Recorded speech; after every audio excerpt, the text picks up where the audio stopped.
All right, we are live. All right. So, welcome everyone. Welcome to this wonderful evening. My name is Zanelle Brown, and I'm a part of the Detroit Bar Association, also the Third Circuit Court. On behalf of the Detroit Bar Association and our president, Daniel Shirey, and the Diversity and Inclusion Committee, I welcome you to this evening in which we're celebrating the years of service for two of our judges, Judge Boykins, who serves out currently in the criminal division, and also Judge Strong, who serves over in our civil division. This event is brought to you by the Detroit Bar, Third Circuit Court, Wolverine Bar Association, and the Black Women Lawyers Association. So we're all here to bring together the legal community, family, and friends to tell these judges how much we appreciate what they do and to definitely celebrate their years of services. I'm not going to spend much time as far as doing introductions. A lot of that will be shared throughout the program. I just want to welcome you again on behalf of the Detroit Bar Association. I believe both of our judges are on. And at the appropriate time, judges, we will definitely have you take the floor with your mics and your cameras on as well. So at this time, welcome. Let's get the event started. And I'm going to turn this over first to the Wolverine Bar Association.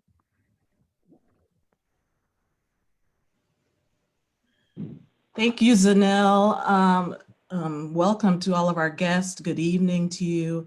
It is certainly my pleasure as the Wolverine Bar president to start with a simple congratulations and really more importantly, thank you to Judge Boykin and Judge Strong. I remember, it's far longer than I wish to say, but being a summer associate at Dickinson Wright and meeting Judge Boykins and having him really talk about his experience as the first African-American attorney there, his encouraging words, and hearing a lot about his journey was so important as a young lawyer to be, and has been important over the years to hear his sage advice and encouragement.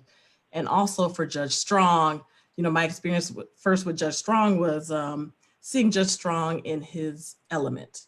He was dressed to the nines, having fun. I think it might have been a get together at Floods.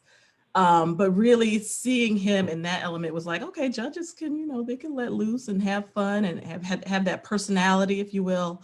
And I remember seeing him first at a Wolverine Bar meeting, and he was in his, I'll call it for lack of a better word, judge clothes, and he was still sharp, but he had his gray pinstripe on, and I was like, okay, I see you. I see how you do. And just having him on the Wolverine Bar board over the years, recognizing his service, knowing that he has still spent the time.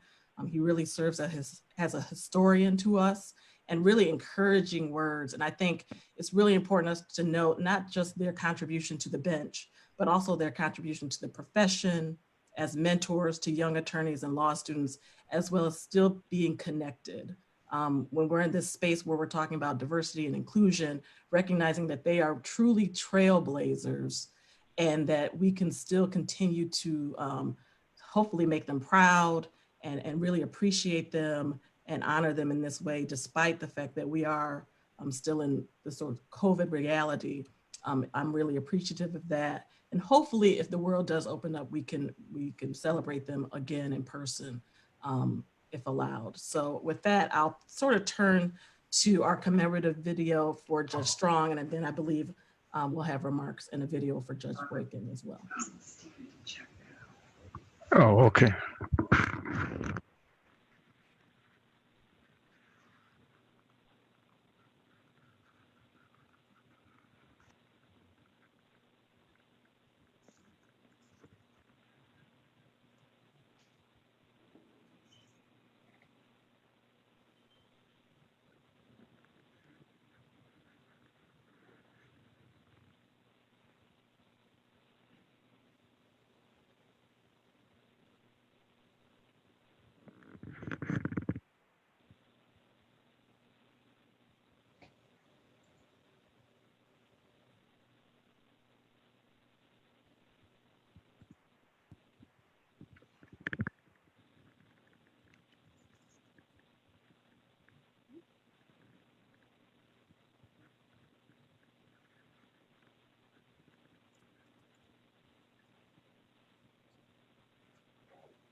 Good afternoon, Ms. Spencer.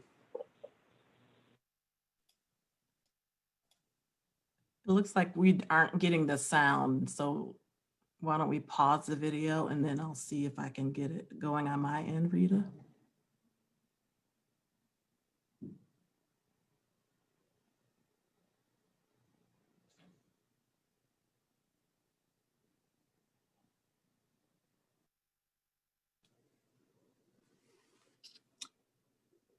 Hi, this is Reggie. Can either of you hear me? We can hear you, we just can't hear the video. And so I'm going to ask Rita to pause it and then we'll see if I can get it going on my computer.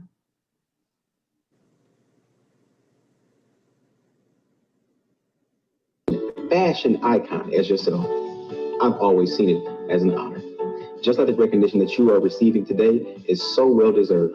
We appreciate you and we congratulate you today, Judge Strong. Peace and blessings.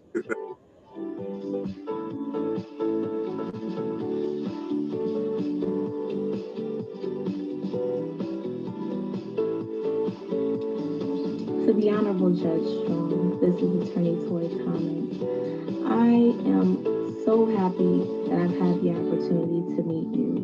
Your legacy on the bench and off the bench is something that I truly admire, especially as a new practicing attorney. You give me hope that I can aspire one day to be on the bench and give great rulings and help people in our community see that the legal field can be great when you have great people like yourself in it.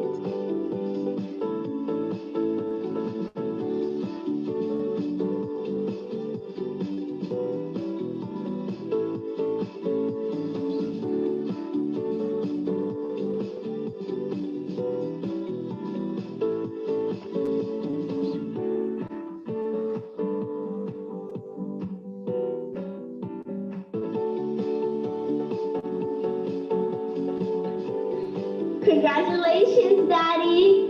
You are my hero. I love you so much. You are the best judge in the world. You inspire me so much. I want to go to Howard like you, and I want to be a judge like you. Congratulations, Daddy.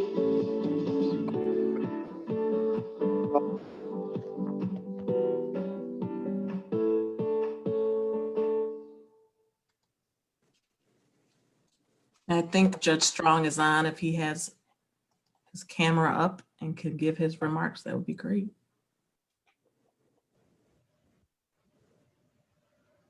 You're on mute. You're on mute, Judge. He's unmuted now. Can you hear me? Yes. Okay, well, I want to thank the Wolverine Bar for this presentation. People that know me know that I love the Wolverine Bar Association. I've spent over 40 years of my life on the board. To begin with, I've been a judge most of my life, and it's been the most rewarding experience of my career. My judicial journey began when a court clerk at Recorder's Court told me that I was going to be a judge and that her judge was retiring and that she wanted to work for me. Well, I was surprised because I was only 28. I'd only been a lawyer 3 years. But within the next 2 years, I had become president of the Wolverine Bar Association, and Judge Haig appointed me a referee in traffic court to take the place of Judge Jesse Slayton, who had been appointed to Common Pleas Court, but unfortunately was killed in an airplane crash over the Soviet Union. I really enjoyed that court. I enjoyed being with the public. I enjoyed the types of cases, and I learned quite a few things. The first thing I learned was not to smile so much. I mean, it took me about 3 weeks to get on the bench without smiling. I was just so happy. But I also learned to be patient because a lot of the public, it was difficult for them to express themselves. I learned not to rush to judgment and that things are not always the way they seem. And as I would tell some of the new judges, you always have to remember, just like I learned, that when you're judging people, people are judging you. I also felt the power of the court to change things. From time to time, I had citizens that would come before me on these traffic cases and say that they were called the N-word. And after a while, I noticed it was the same police officer. Then I noticed that that officer had a tie pin that said Wallace for president. Now, Wallace was Governor Wallace, a segregationist from Alabama that was running for president. And the next time someone came before me saying that she was called the N-word, well, I was ready. I told everybody in the court to call the police commission to make complaints against police officers disrespecting them. And in her case, I put her case over 90 days, and she came back in 90 days and said that she had filed that complaint, and I dismissed her case.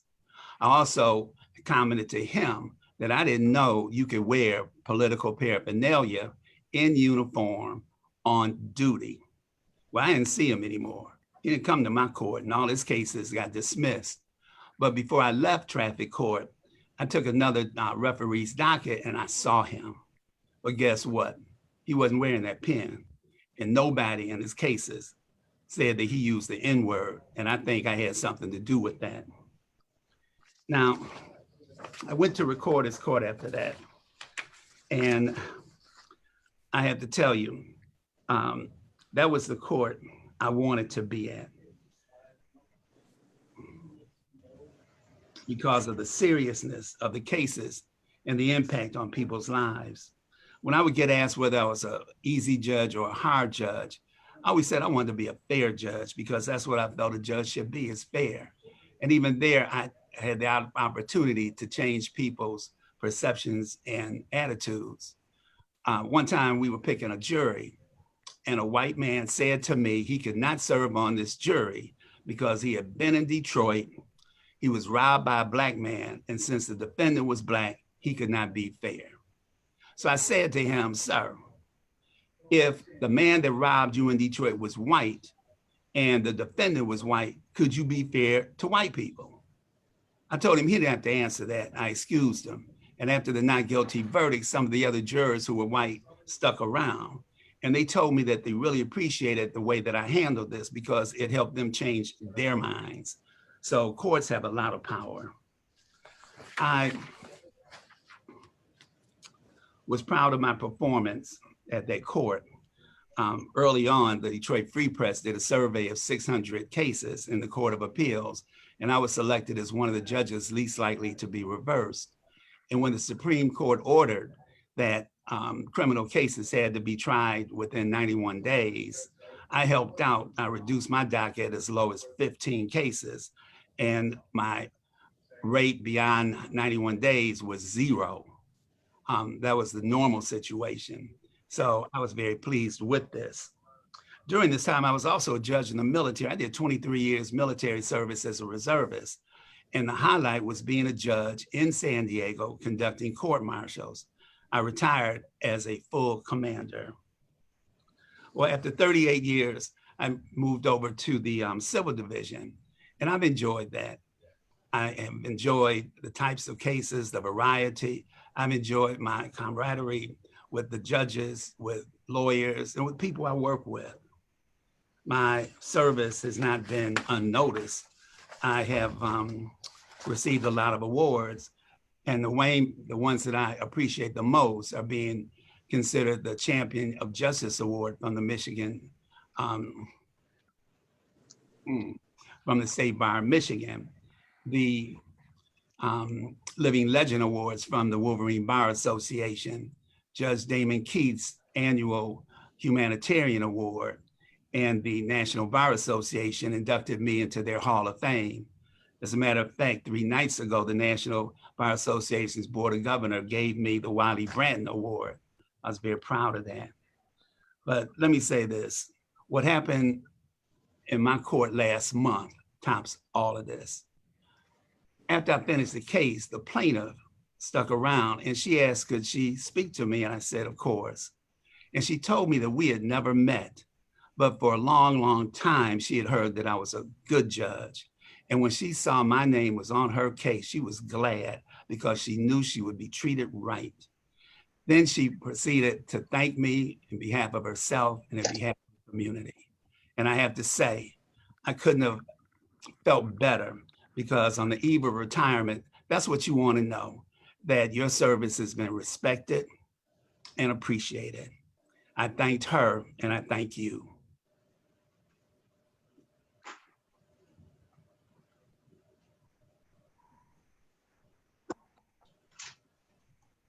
Thank you, Judge Strong. We are now going to switch over to the Black Women Lawyers of Michigan, and they'll do the tribute for Judge Boykin. Good evening, everyone. My name is Attorney Rita White. I am the current president of the Black Women Lawyers Association.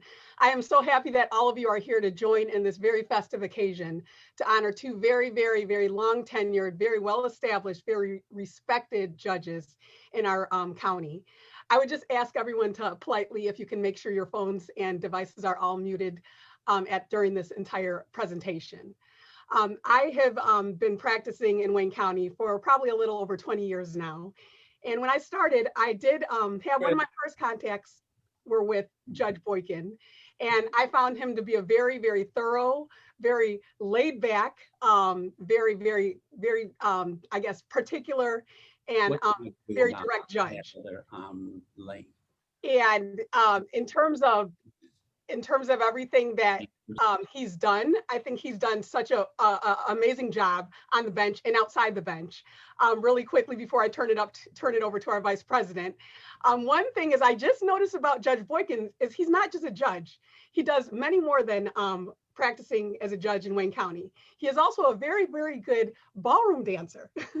We've had many parties with Black women lawyers, the Barristers Ball, and he would always be one of the first judges to get out on the floor and start dancing. So I think he's a very well-rounded judge, and we're going to miss you and Judge Strong and him and Judge Strong. And I'm going to pass this over to Attorney McCoy to make some remarks. Yes, hello everyone. You know, I have known Judge Strong and Judge Boykin, gosh, since I was a little girl. I mean, my dad, Robert, he sends his love. He's Robert McCoy, Attorney Robert McCoy is my dad and my partner. And he, you know, he is always, we always connect whenever he can, he'll connect with Judge Strong and Judge Boykin. So I was really excited when Zanelle asked us to partner with her for this project with Judge Boykin, and we have his wife Pamela and his son Peter are on the Zoom with us. I did take the opportunity to go out with and go visit with him, and anybody knows him, he's like a griot, so he's a wealth of knowledge. So I took pictures.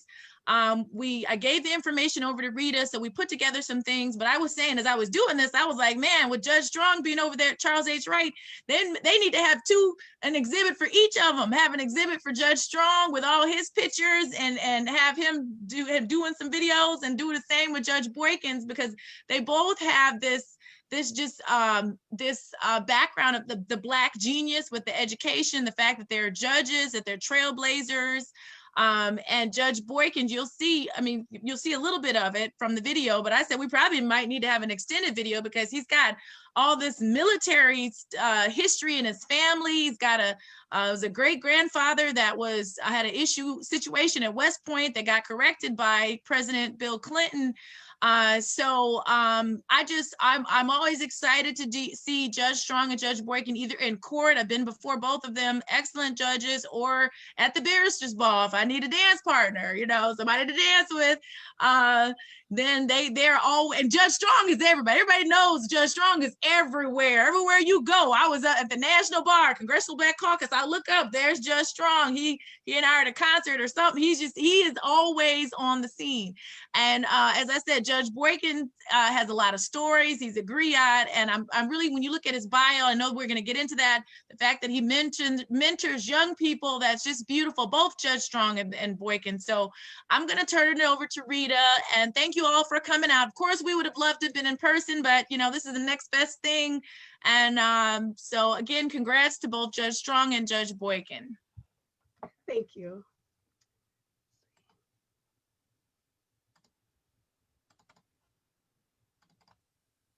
Judge Craig Stephen Strong.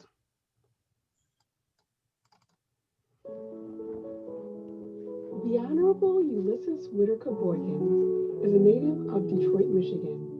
He was educated in the Detroit Public Schools, graduating from Cass Technical High School in 1963 from the Chemical Biological curriculum.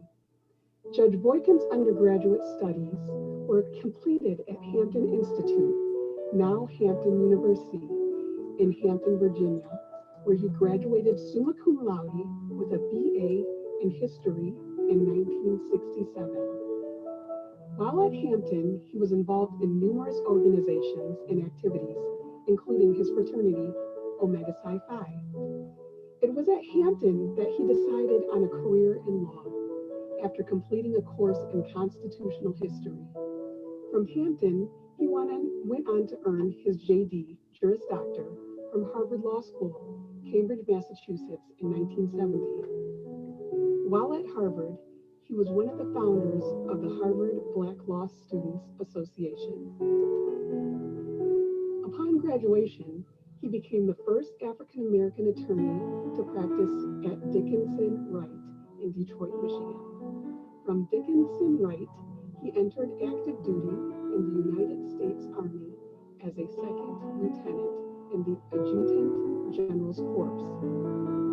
After completing his military obligation as a first lieutenant in the fall of 1972, he returned to civilian life and joined the minority law firm of Patman, Young & Kirk, P.C.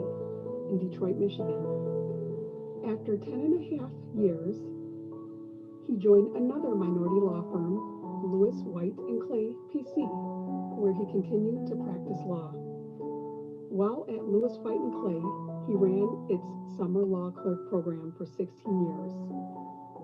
In 1999, Ulysses Whitaker Boykin was appointed by Governor John Engler to the Wayne County Circuit Court, and he sat in the criminal division for 20 years, presiding over felony trials and appeals from Wayne County's district courts. Commencing in 2017, he served as one of the Wayne County Circuit Court's veteran court judges. In addition, he has been married to Pamela T. Boykin, his wife of 48 years, who is a speech language pathologist, and is the father of one son, Peter J. Boykin, who is an instructor of history at Wayne County Community College.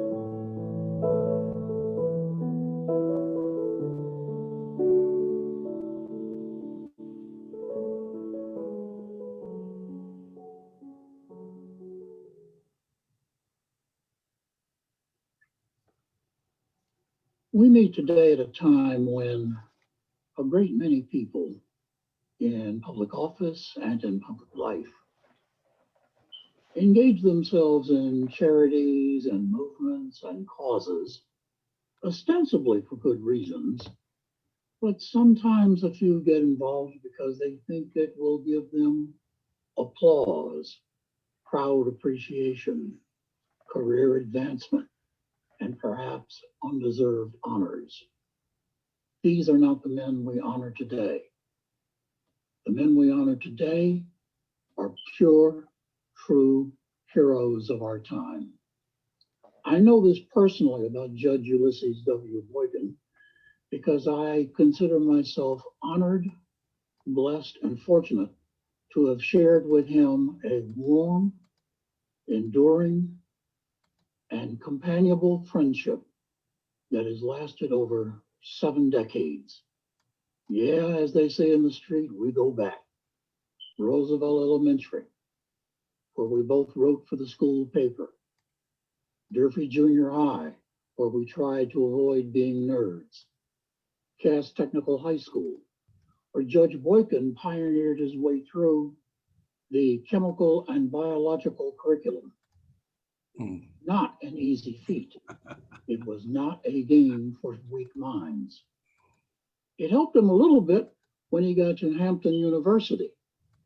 It is not that well known, but Judge Boykin, as an undergraduate, gifted with what he learned in the chemical biological curriculum at Cass Technical High School, tutored pre-med students, even though he was not in that major.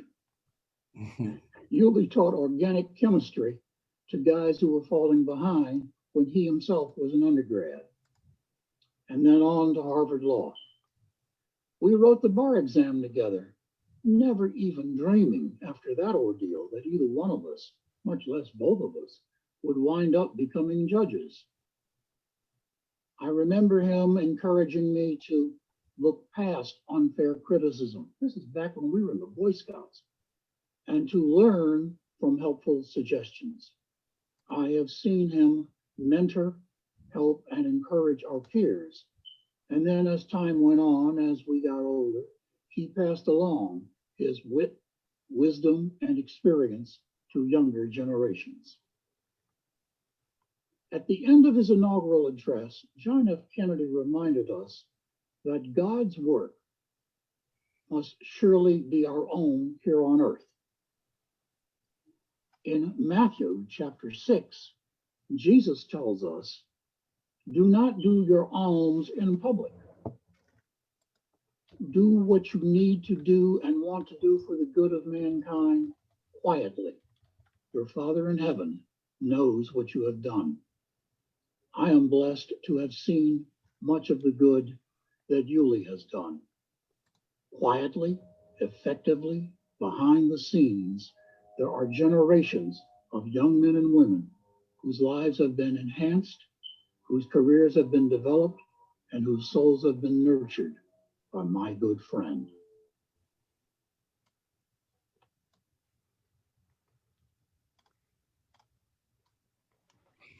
And now we will be presenting Judge Boykins. Just need to find him. Thank you. Good evening. Can everyone hear me? Yeah.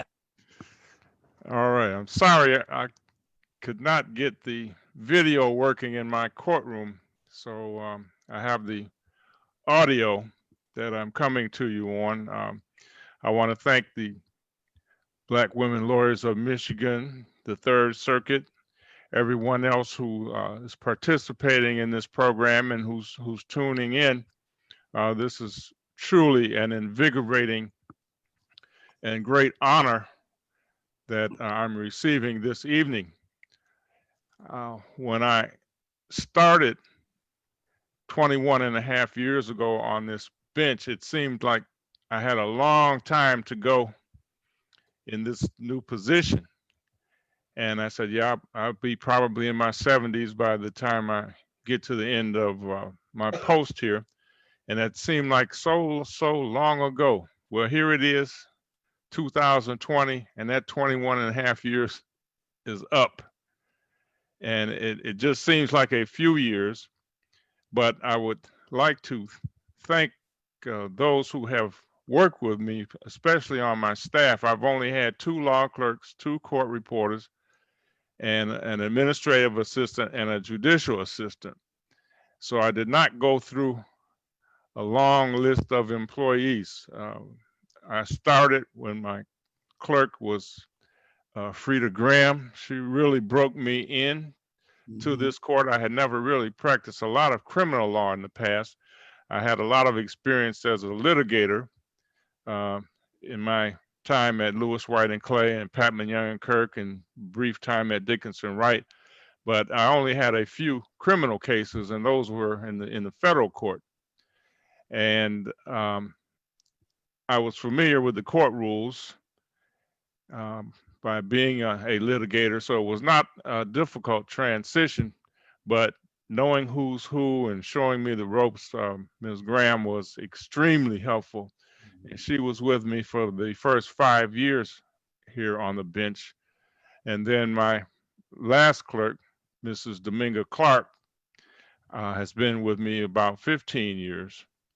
And my first administrative assistant was Ms. Aretha Coleman, who was my secretary at the Lewis, White and Clay law firm for a number of years. And when I left to come over to the bench, she came with me.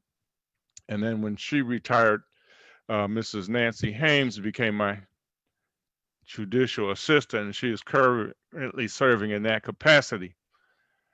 Everyone that I have worked with here in the court has been extremely helpful. There's great collegiality among the members of the bench, and the various staffs have all cooperated very nicely with me. And I would like to also say that I didn't get here by myself.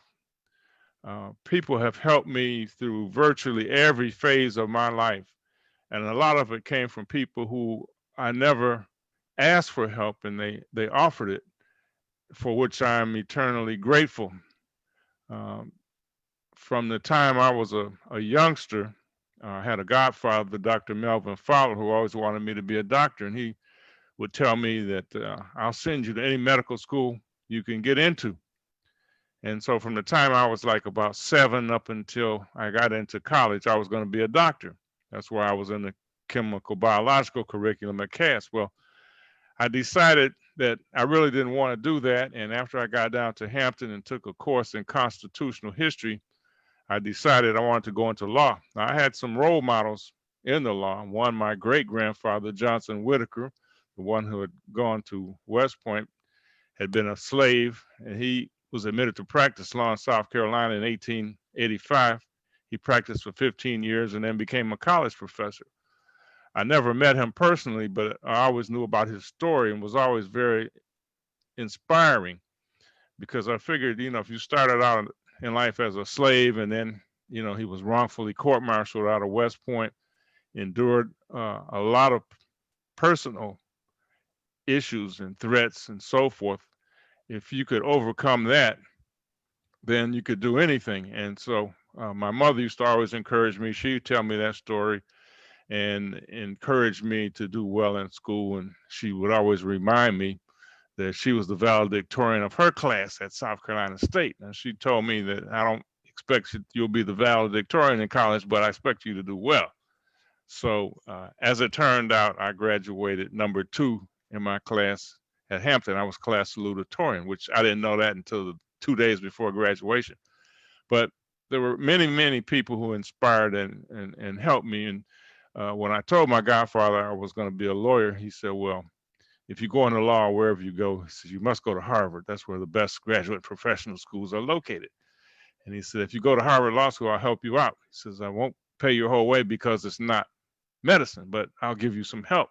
So I put that on the list. And as it turned out, that was the first law school which admitted me. And I told him that, and he said, well, yeah, I knew you were getting in. I said, man, I'm glad you knew, because I certainly didn't. And he asked me what was the tuition at the time, and I told him. So he said, well, I'll give you your tuition every year. Come see me every September. He says, as long as you don't get married, because if you get married while you're in school, that means you can support a wife. So if you can support a wife, you don't need my help. So I was 21 at the time. I wasn't in the market to get married quite then. And so every year he gave me my tuition for law school. And I did get money from the school. And I was fortunate I had done well enough as an undergrad. I got scholarships to 5 schools that I was admitted to: Harvard, Michigan, Stanford, Columbia, and New York University. But I picked Harvard, and that turned out to be a good choice.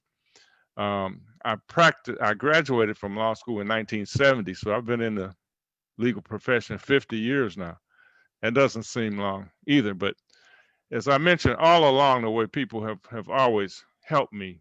And some people, I didn't even know have helped me. And there are so many instances and so many people that I am grateful to for the help they have given me, for all these years. I'd be here all evening trying to name all of them, so I don't want to slight anybody. I had just mentioned a few.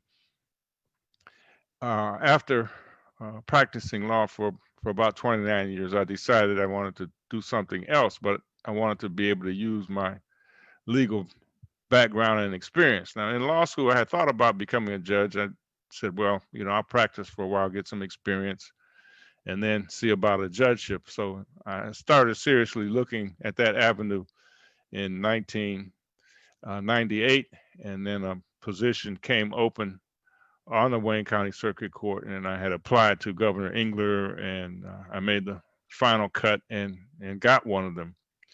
And I've been here ever since May of 1999.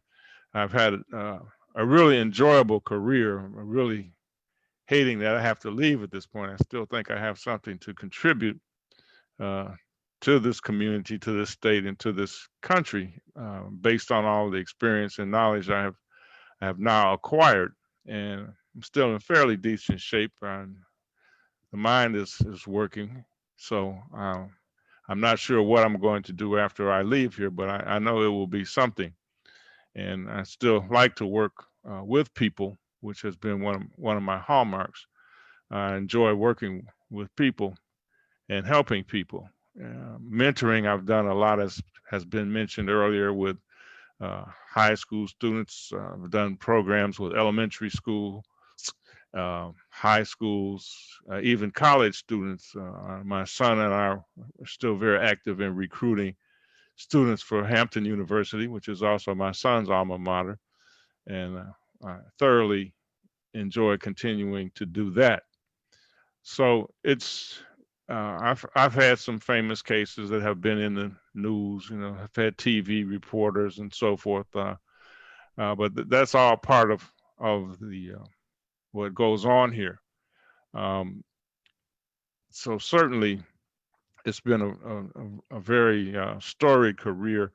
I have also received awards, the Champion of Justice Award. I got that from the State Bar, an award from the Straker Bar. I know Judge Strong and I got that at the same time a couple of years ago. I've received recognition from Kentucky State University, also from Greater New Mount Moriah Baptist Church, the Benjamin L. Hooks Award. Reverend Dr. Hooks had pastored Greater New Mount Moriah, as well as a church in Memphis. He was the first Black judge in Tennessee, sat on the Federal Communications Commission, was executive director of the NAACP. I had a chance to meet with him several times. He and my father, the late Ulysses Boykin, were close, and they had worked tirelessly to get WGPR TV on the air, which was the first commercially owned Black television station in the United States in 1975. So I've had a chance to travel with respect to my profession and meet a lot of interesting people throughout my lifetime, and people who have served as role models who have also assisted me along the way. So it's been a very enjoyable career. I've had good support from my wife, Pamela Boykin, and my son, and we have a daughter-in-law now, Sheila. So things have gone pretty well, and I really don't have a lot of complaints about my life. I've been very blessed, and will continue to look forward to new things. Thank you, Judge Boykin. Okay. So it is my pleasure to work with both Judge Strong and Judge Boykin on a day-to-day basis. And we felt at this time it would be appropriate to bring someone from the National Bar Association, a past president of the Wolverine Bar Association, and the current ABA president-elect to take a few minutes and share a few words. That person is Reggie Turner. Reggie is a member of Clark Hill's Executive Committee, Government Policy Group, and Labor and Employment Practice Group. He exemplifies the ideal of servant leadership, and thus is quite appropriate that he say some words in tribute to our judges and our honorees today. And following those words, he'll do a brief question and answer session with Judges Strong and Judge Boykin. Reggie? Thank you very much, Zanelle. And I want to thank all of our colleagues in the Wolverine Bar Association who are here, and particularly the judges who are spending time with us this evening. And I note that Judge Denise Page Hood is here representing the federal bench. And it's always great to see you, Your Honor. Judges Boykin and Strong come from two of the great families in the history of the city of Detroit. They have carried on the legacy of those families, the Strong family and the Boykin family, both leaders in many pursuits in our great city over the course of the 20th century and into the 21st century. The Strong family was very close to the Turner family on the west side of Detroit back in the 20s, 30s, and 40s. And so it's an honor for me to have the opportunity to speak about both of them and contributions to our community. The most respected lawyers and judges distinguish themselves by breathing life into the lawyer's oath. With the powerful words of the oath, we pledge to support the constitutions of our nation and our states, to respect our courts and judges, and to practice law with integrity, civility, and concern for both paying and pro bono clients. Pro bono commitment in the oath reads as follows: I shall never reject, from any consideration personal to myself, the cause of the defenseless or oppressed, or delay anyone's cause for lucre or malice. The judicial role is very special. It is endowed with public trust. I've observed the oath come alive in the work of Judges Boykin and Strong on so many occasions, too many to number. I'm proud to know these guardians of the public welfare who safeguard the rule of law. Judges Boykin and Strong pursue true justice. I borrow that phrase from the Torah. Many of you know that the Bible, the Torah, and the Quran teach many common principles. One is the obligation to protect and provide for the neediest in society. The Quran in Surah 177 says, giveth wealth for love of him to kinsfolk, to orphans, and the needy. Proverbs chapter 28, verse 27 in the Torah and the Old Testament is especially relevant to the legal profession. Speak up for those who cannot speak for themselves, for the rights of all who are destitute. Speak up and judge fairly. Defend the rights of the poor and the needy. Zechariah chapter 7, verse 9 is to the same effect. This is what the Lord Almighty says: administer true justice, show mercy and compassion to one another. I congratulate Judges Boykin and Strong on the honor bestowed upon them this evening. It's a very well-deserved honor, and it's wonderful to be a part of this program, and I look forward to more comments on the wonderful work that Judges Boykin and Judge Strong have contributed to our wonderful community. Thank you all. So Reggie, did you want to take a moment to pose some questions to the judges? We're recording this for our Third Circuit archives. Thank you. I'll start with Judge Boykin. You talked a bit about your attraction to the legal profession and your desire to become a judge. Can you tell us a little bit more about that journey? Yes, I'd be delighted. One of the things I didn't mention, I had another relative who had a very important part in my life, although it was brief. My maternal uncle, Peter Whitaker, he was my mother's brother. He was a fighter pilot in the Second World War, Tuskegee Airman. And when he returned to Detroit, he went to Wayne Law School. And then the fall after he graduated, he started teaching law at South Carolina State University in Orangeburg, South Carolina, which had a law school. And the very next year, 1950, he became the second dean of the law school when he was 1 year out of law school. And at the time, my mother and I happened to be living in Orangeburg, South Carolina. My parents had split up, and I went to South Carolina with my mother. And we were very close to the university. We lived a block away. So from the time I was 5 years old, I knew that I was going to go to college. Most of my friends, their parents were either administrators or faculty members there. My mother was an alum of South Carolina State, as was my uncle, who was the dean of the law school, and their uncle had been the third president of the school. So I was up on that campus almost every day, and I would see in the fall the students come in with their trunks and moving into the dorm. So I knew that's one day I was going to do that. I was going to go to college. And so my uncle did have some influence. I was able to observe him and see what he did at the law school. So I hadn't yet made a decision to study law then, but it was kind of always in the back of my mind.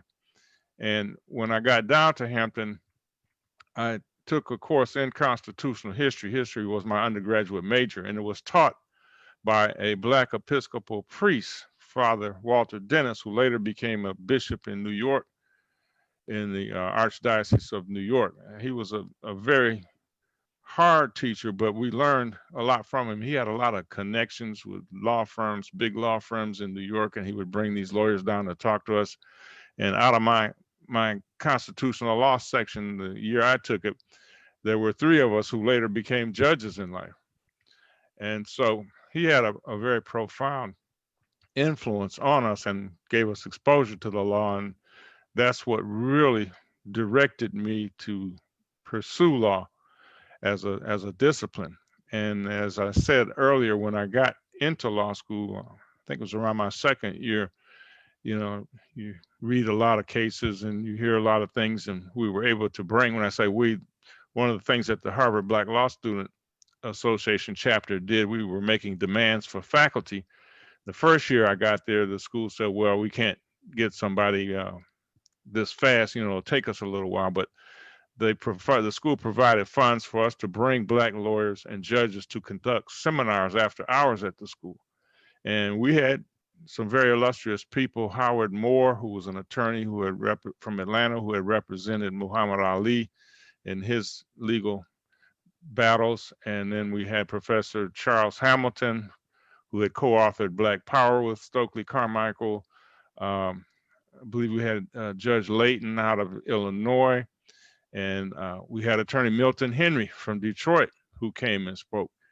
And some of the white professors and some white students came to these seminars we had, and the professors were trying to debate Milton Henry. At that time, he was affiliated with the Republic of New Africa, and it was a pleasure to see him rip these professors and cut them to shreds, because Milton was an experienced trial lawyer, and most of these law professors never practiced law. They'd be on the law review, go clerk on the Supreme Court, and then come back and teach law school. So he was a real lawyer. And they were no match for Milton. So like I said, it was about my second year of law school, I started thinking about becoming a judge, but I knew I had to get experience first. And so that's what I did. Those are some of the things that influenced me, to pursue a legal career. Yeah, just to build on that a bit, what was the kind of turning point, that moment that said it's now time for me to move from the legal profession as a practicing lawyer but into the judiciary. What was the spark, and how did you make that decision? Well, I had been practicing for 29 years and I had done a lot of litigation, and I was sort of, I don't want to use an overworked term, burnout, but I knew I wanted to do something else other than just the straight practice of law. I had thought about maybe teaching, but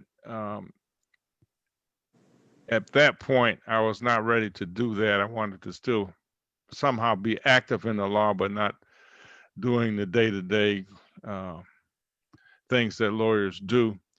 And I saw that there were some openings on the circuit court in Wayne County. Somebody either had retired or been moved up. And I said, I think I could do that. And I checked around, and like I said, people were always helping me, and they told me to just write a letter to the governor and express my interest, which I did, and filled out the applications. And for that was, I made it past the bar committee interview and got to the final 10 interview. But then I found out that was like in October of 1998. And in December, the governor announced the appointment for those vacant positions. I did not get one. But then, as I said, again, there are people who are always helping you. And there are people who somehow seem to be in the know, so to speak. And they said, just be patient. You're going to get the next one. And so I said, okay. They just said, just wait. You got one of the next ones coming up. And sure enough, position came open. And after a couple of months, they said, you don't need to be re-interviewed. You don't need to file another application. And I get this call from Lucille Taylor, who was then counsel to the governor. She was also the wife of former Justice Clifford Taylor. And she says to me, will you hold the line for the governor? So those are the magic words. When they say, will you hold the line for the governor?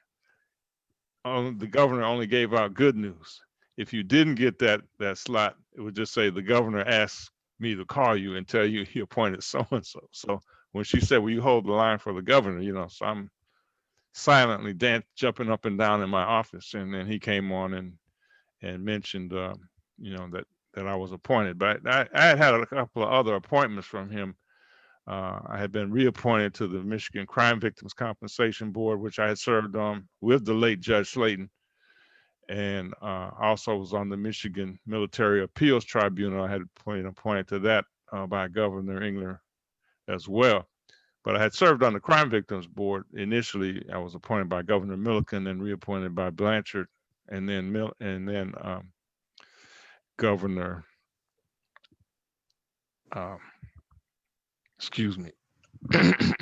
Engler. So it was like I said, I had been practicing for almost 30 years, and I knew I wanted to stay in the legal profession, but I had concluded that it was then time to go after the judgeship. Thank you very much, Judge Boykin. I appreciate that. And now turn to Judge Strong, if I may. And Judge Strong, tell us about your consideration of your legal practice at the time and the process that you undertook to decide how to get onto the bench and serve the public in that capacity. Unmute your phone, Judge Strong. Unmute your computer. Okay. Before I answer that, let me make a correction. I passed the bar when I was 25, not 29, as stated in the introduction. And I've been with the Charles H. Wright Museum since 1978. I also happen to have a picture of Judge Slayton. That's what I took. Yeah. And she's robing me. Yeah. Slayton, yeah. Yeah, my mother told me to get a haircut, and I told her this is my haircut. And that's the late O'Neal D. Swanson, the man that will never let you down. But we all love Judge Slayton. I was kind of drawn into being a judge. I was very active with the Wolverine Bar Association. I had been elected a secretary of the Bar Association within months after graduating. And I did everything they asked me to do. I mean, I was even looking at my scrapbook yesterday, and I saw that I chaired the testimonial for Wade McCree when he became Solicitor General. I did the same thing for Judge Davenport, who stepped down, who was the second Black judge in Michigan. And, and by being a part of so many committees and organizations related to the Wolverine Bar, it led me into becoming a judge, but mine was based on community service and professional service. When I ran for office, I was surprised at the support I received because I was so young. People that appeared before me in traffic court would be at some of these meetings and they speak up for me. People were impressed the fact that I was with Wayne County Neighborhood Legal Services all those years and even retired from that as vice chairman of the board of directors. Volunteerism helped me get to the bench. And when I ran, I was the youngest candidate, but I was young and I had a lot of energy. And when I was elected, I didn't even know what a judge's pay was, to be quite frank. It didn't even matter to me. Just the honor and the glory of serving on the bench was what I wanted, and that's what I got. So community service, I believe, took me to the bench. Yeah. And certainly it wasn't. And it's kept me on the bench. I gotta say something. Reverend Frederick G. Sampson introduced me one time before the ministers, and he said, "This is the judge you see between the elections," because I would come to the churches, and I still do. I still do a lot of community service, and even though I'm retired, I'm retiring from the bench, but not from life. You're still going to see me. Judge, I hope you'll amplify that point for the young lawyers who are watching this program tonight, because you talked about giving of yourself in the community, being out there, trying to address the issues that exist in the city of Detroit and Wayne County and the state of Michigan. And through your service, you met a lot of people, got to know a lot of people. Can you describe how that impacted your ability to become a judge at such an early age? I think so. I wish I could show my chambers. I have photographs of everybody in here. And there's so many people that I wanted to meet, and I did meet them, but it was still through community service, because you have to give. I mean, we're all blessed to have this education, and we have to give back. As a matter of fact, that's one of the things that was stressed at Howard University, which is that you take this great education you receive back to the communities from whence you come, and you help. And I believe that, and that's what I've done, along with you, along with Judge Boykin, my friend. I was glad to hear his background in terms of Cass Tech, because he and Ray were a couple of years in front of me, but I was Chem Bio also. I was gonna be a doctor. My oldest brother was a dentist.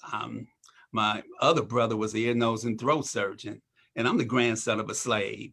I mean, my father's mother was born in slavery. My father was the youngest of 12 children. And he and my mother had 4 children before I was born. And my parents believed in education. My oldest brother was University of Michigan undergrad. He's about 20 years older than me. And he and George Ramel were roommates. And then my sister got a scholarship to Vassar, and she received a PhD, and she was the vice dean of the graduate school at UC Berkeley. My next sister, University of Michigan undergrad, Columbia University. She was a few hours short of her PhD when she passed away. And then my brother, who was an ear, nose, and throat surgeon, was University of Michigan undergrad, Howard Medical School. And I went to his graduation, and I said, I'm going to Howard. So that's something of an aside. Yes, that the service to others is a very important hallmark of, in my view, what makes up a great judge. And I'm sure your public service still guides you in your work on the bench. And go on, please. And off the bench. And off the there's so many judges that provide community service. And I think that's one thing that's great about the court that we're in, especially those in the criminal court, because you know, what you do is so serious, and it's so it can weigh on you, you know, see all the violence, the horrible things people do to one another, the long jury trials, and just the pressure of making sure that your decisions are correct, because we don't want anyone to go to prison that was convicted unfairly. So there's a lot of weight on us. And I think one of the ways that a lot of us balance this out is through community service. If you look at most of the judges of the court, they're involved with their church or community events or with their families, but they're keeping a balance. And I'm very happy to have been in the courts that I've been in all these years. Thank you very much, Your Honor. Do we have time for any more questions? We're trying to see if our commissioner is on. She was presenting our resolution for the judges. I don't show that she's on, so I think we can take one more question, Reggie. Well, why don't I ask, pose that question to both of our honorees, and they can take it in the order in which they would like to go. What is your message to, again, those young lawyers who are out there today in this very, very interesting time? And when I say interesting time, I mean in the context of the old curse, may you live in interesting times. We're certainly in interesting times in 2020 with the pandemic, with the racial issues that have become so common across our entire country, the polarization that we see politically. What would you advise our young people to do in these circumstances to make themselves feel better and to make contributions to our community? And both of you, please. Well, the first thing I would say to young people is wear those masks and stay socially distanced apart, because I see too many of them that are not doing it. And secondly, be a part of Black Lives Matters. This is important. Every time we think we've seen enough, something else happens. So they should stay on top of the issues. They should still continue to support organizations, and they should continue to just be a part of history. And that's what we're doing. What we're doing now is building for our future, for your future, my future, and the future of our children. And the world that they are going to have is the world that we make for them. So we have to be conscious of what we do and what we inspire people to do. Absolutely. Judge Boykin? Yes, thank you. There are two things I would like to emphasize, and you've touched on them, and Judge Strong has touched on them. And I learned these things were important at each of the three law firms that I've been a part of. We'd have annual evaluations, and they'd have various categories, but there were two categories that were at each firm. One was your involvement in professional organizations, and the other was community service.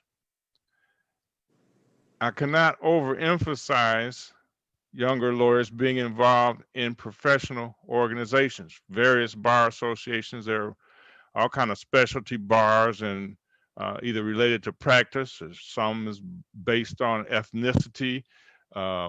There are so many that you can become involved in. That's an excellent way to become known in the profession, which can assist you as you go through your professional life. You get to know people, they get to know you. I know when I interviewed for the appointment, there were several people on the committee who knew me through various bar organizational activities. And sometimes you really didn't have to say a whole lot in the interview. That they would say positive things about you without any prompting, which was very important. Also, community service.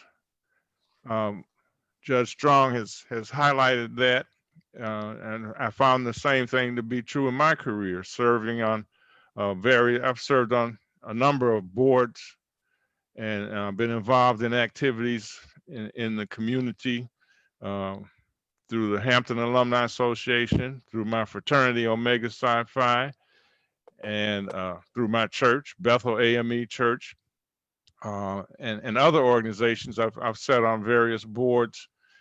All of that is very important. It helps round you out as a person and meet people in the community who are doing things, positive things, which can only reinforce your own background and development. So professional organizations and community service. There are so many organizations now that are doing positive things, dealing with now this virus, dealing with the continually dealing with racism. I noticed there are now many organizations are developing their own diversity components. I just saw an item in the legal news today. A young lady I had met some years ago who's at Plunkett Cooney. She's the head of their diversity section, and she's meeting on a panel with some other people about developing and promoting diversity in law firms. So there are so many organizations now that offer an opportunity for involvement with the community, and it's necessary, and it's an obligation. We as lawyers have been given an opportunity, have received an excellent education, and have skills and talents that need to be imparted to the community. And there are so many ways we can do that, but do something. Don't just sit back and say, well, I've arrived.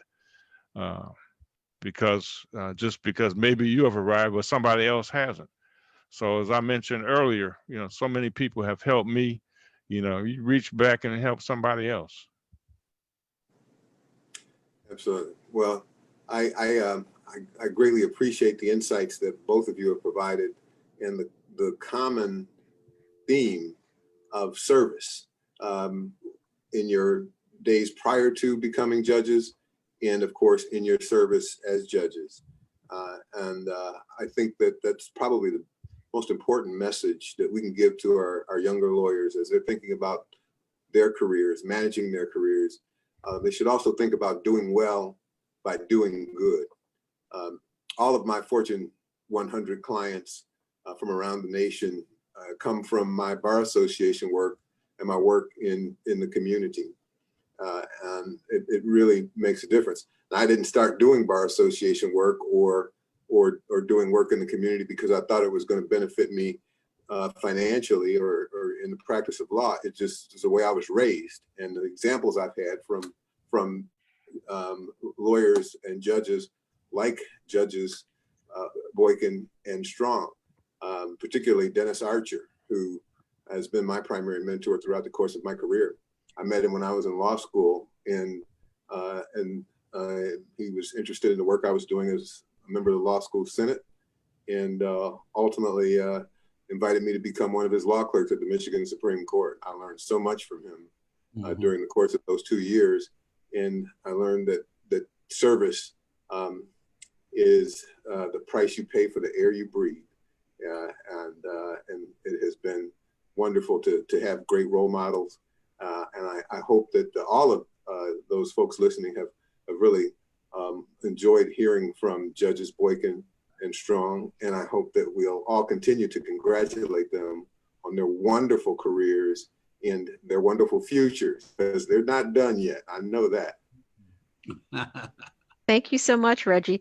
All those who are on the webinar, please don't forget, you can put your remarks in the chat to everyone, and then the judges will be able to get a transcript of those remarks as a souvenir. And now we're going to switch over to our commissioner.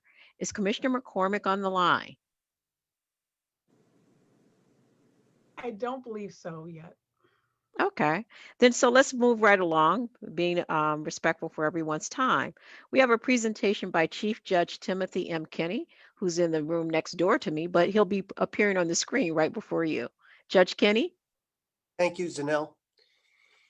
Well, on behalf of all of the judges in the Third Circuit Court, as well as our court staff, our entire Third Circuit Court family, let me extend our congratulations to both Judge Boykin and to Judge Strong for their distinguished service.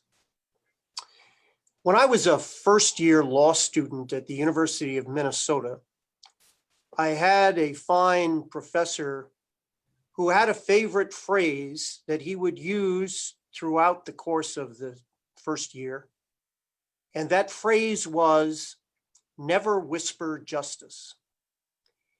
And for a combined 62 years, the citizens of Wayne County and the state of Michigan have benefited from the combined years of service of Judge Strong and Judge Boykin. And for that combined years of service, they have not whispered justice. They have, in fact, served us all with distinction and with honor, and upheld everything that we would expect and hope for in judges. And as has been mentioned by almost all of the speakers here this afternoon, it's very clear that with these trailblazing judges who have served us so well, they didn't just come in and sit in their courtroom and do their docket and go home. They devoted their time and energy to any number of causes. They were devoted not only to the practice of improving the practice of law, but also improving lives within our community. They committed themselves to people, and they committed themselves to causes that bettered the lives of many others. Many others who really didn't have any obligation to reciprocate, but who in many instances did. Their devotion to service, their devotion to helping others and mentoring others and improving the lives of many is reflected in the fact that both of them were recognized by the State Bar of Michigan, and both received the very distinguished honor of being awarded Champions of Justice. They both have served in leadership with the bar and also with other causes and other organizations. We've been fortunate in our court to see that veterans have been helped, children have been helped at Christmas time, and museums have been benefited as well. The Third Circuit Court, we feel, is an exceptional court, and we think it's the finest one in the state. Not just for the skill that the judges bring because they're on the bench, but because judges like Craig Strong and Ulysses Boykin have devoted to improving and strengthening our community. Our bench and our Wayne County residents have all benefited from their years of effort and commitment and service to others. So on behalf of our entire Third Circuit Court family, we say thank you, and we are grateful for everything you've done to make the Third Circuit Court the great institution it is. Thank you. So at that time, our program is concluded. We thank you all for being here. We thank you, Judge Strong. We thank you, Judge Boykins, for the service that you've given on the bench. We will leave the webinar up for a few more moments. If someone else would like to unmute and just give any congratulatory remarks and well wishes. So you can take yourself off of mute and wish the judges well. Judges Boykin and Strong, I really appreciate you as role models and friends. Judge Strong taught me the etiquette of being a judge, and also that what it means to be a public servant.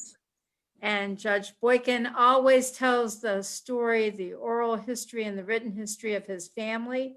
And all of us should do that every day. And I appreciate his and being a role model in that regard. Thank you. Thank you. Thank you. Thank you. Hi, judges. Hi. Karen Ford Hood here. All right. On behalf of course, myself and the Association of Black Judges of Michigan, we want to thank you for being a role model for all of us. And we stand on your shoulders. We love you. And I won't say we're going to miss you. We'll probably see you more than ever now.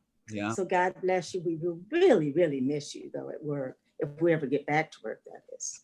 But God bless you. Yuli, I wish I could see you, but I love you. And we'll see you soon. God bless. Thank you. If I may, can you hear?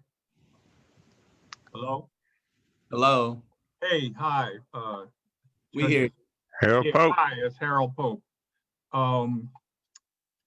Judge Boykin was one of the first people that I came to know when I got to Detroit, and was at Lewis, White and Clay.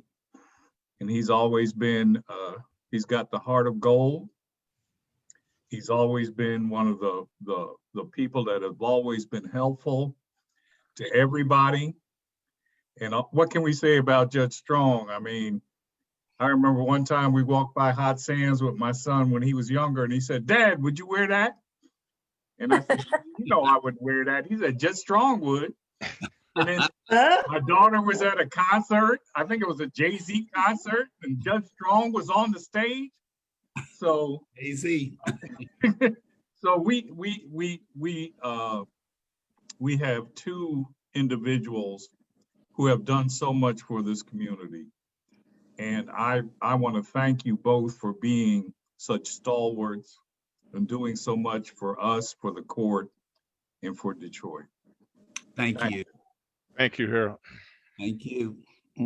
Hello, Judge Strong and Judge Boykin. I just want to say that I feel I have been blessed and inspired by having you as colleagues. You've always been an inspiration to so many of us in the service that you've given, your warmth, your humor, and you are always a great addition to the bench, both of you. Thank you so much. Thank you. Thank you. This is Margie Van Houten, and I just want to ditto that. You've both been an inspiration to me since I joined the bench in 2012. And Judge Strong, you're my fashion hero. I hope I can be as color coordinated as you one day. And you've both been really great with giving out advice and helping me along the way. So thank you. Thank you. I started practicing law in 1976. This is Victoria Roberts. And I believe that Craig Strong was on the board of the Wolverine Bar Association at that time, or about to be on the board. And he has been on the board ever since. And is such a wonderful example of service and dedicated service to the Wolverine Bar Association, as well as so many others. So if we ever feel like giving up, just think about the years of service that Craig has given to the Wolverine Bar Association to help make it the organization that it is today. So thank you so much, Craig, for everything that you've done. Yuli was my partner for a period of time at Lewis, White and Clay and Graves, whatever it was then. And I had to take the opportunity to introduce one of my current law clerks to Yuli, who is a 2020 grad of Harvard. And I had to let Leighton know that Yuli was a founding member of the BALSA at Harvard decades ago. And again, just that history, that link, and that memory of everything that people have done to make it better and easier for all of us. And we simply can't forget the contributions of both of you. And so just thank you. Thank you. Thank you, Victoria. And we're proud of you too. Yes. No question about it. And I'm gonna say that I've been proud. I've been on that board for over 40 years. And I've been committed to it. The Wolverine Bar is a great organization, and you're a past president, and you made it great during your time as well. So thank you for your service.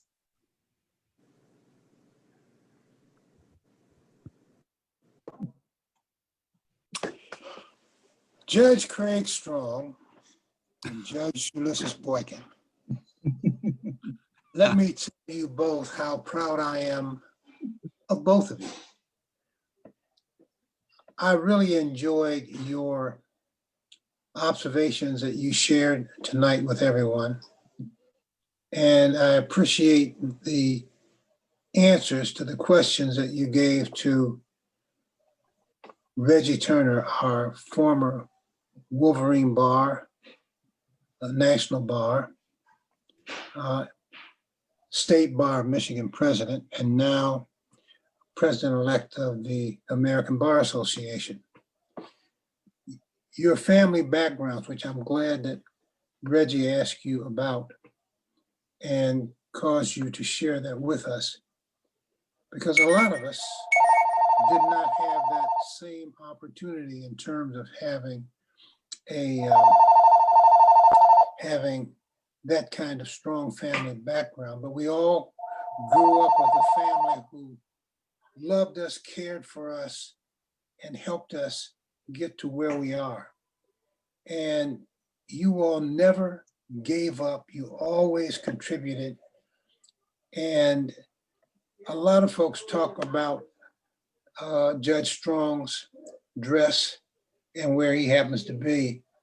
But I will tell you something. Judge Strong has been everywhere that a lot of us would pay to go to because of how respected he is and how valued he is, of always giving back. And Judge Boykin is the same. You come from that kind of family background, it makes a big difference. So on behalf of those of us a little longer in the tooth, and my tooth is longer than yours, Ulysses, we both have been 50-year members of the bar this year. Thank you for both of you for what you do. And more importantly, as was mentioned by several others, thank you for what you will continue to do in the future. And let me just say to your wife, Yuli, thank her and you for her partnership that made things happen. I can tell you, in order for us to do some of the things that we do, you need a strong partner, just like Reggie Turner's got as well. Thank you both. Thank you, Dennis. One thing I want to say is that Dennis Archer got me involved with the Young Lawyers section of the Detroit Bar early in my career, and I learned the importance of that organization.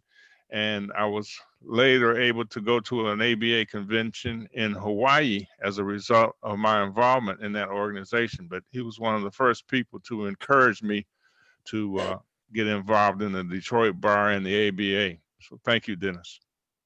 I want to add to that Dennis has been a role model. And one thing I really like about Dennis is that he's always reached back. Whatever success he's had, he has brought someone with him. And he's an example of what we should all be doing, Dennis. Keep up the good work. We're very, very proud of you. Amen. You're a trailblazer. Can I help?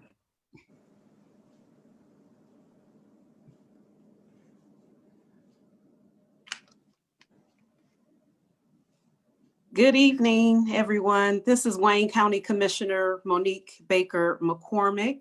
Hi. Hi.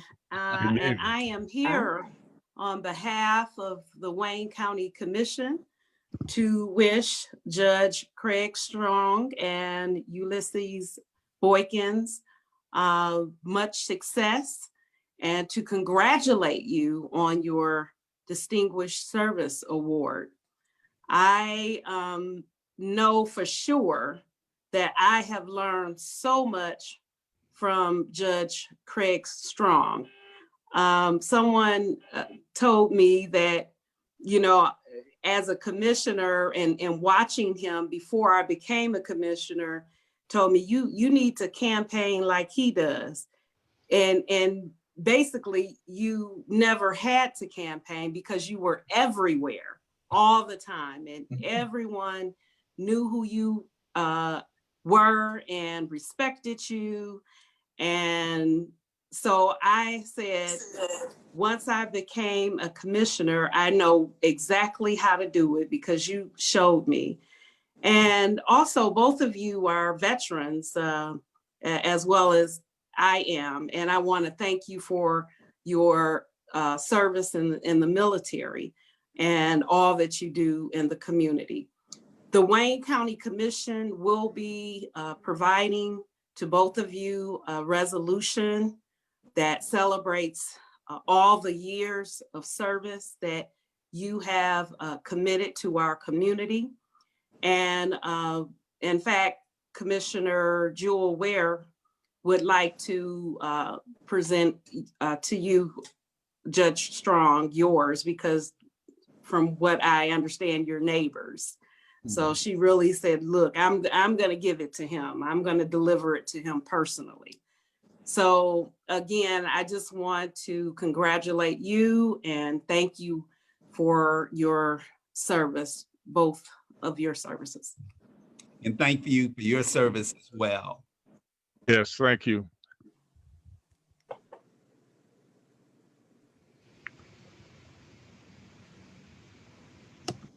Thank you very much, Monique. Yes, no problem. Yes, thank you. So at this time, we will conclude the recording. Again, we thank you all for coming. And as I pointed out earlier, this recording will be available in the court's archives. I'm sure it will be available in the Detroit Bar Association archives, along with the Black Women Lawyers archives and the Wolverine Bar Association archives. It's been our pleasure to honor your years of service, Judge Strong and Judge Boykin. It's been my pleasure to work with you at the Third Circuit Court, and we wish you all the best. Everyone have a great evening. Thank you. Thank you. Bye. Thank Bye-bye. you, everyone. Thanks for coming out. Thanks, everybody. Thank you. Good night, everybody. Bye. Good night. Night. Congratulations, Julie and Craig. Thank you. Thank you.